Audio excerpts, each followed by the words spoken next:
Chapter 14, Part 4, Translation. All these venir expressions. Il vient d'acheter une voiture. So here we've got venir de in the present tense, followed by the infinitive. So he just bought a car.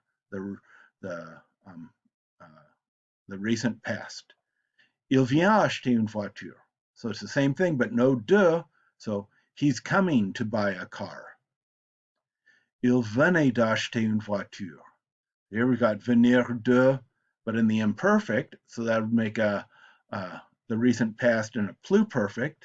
He had just bought a car. Il en vient à acheter une voiture. That's en venir à, to be reduced to.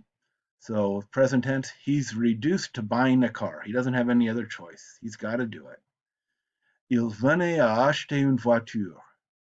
So here's venir à plus an infinitive, which is translated to happen to do something. So he happened to buy a car. Il vient pour acheter une voiture. He's coming in order to or to buy a car. Il venait acheter une voiture. So here we've got venait, but no preposition. So he was coming to buy a car.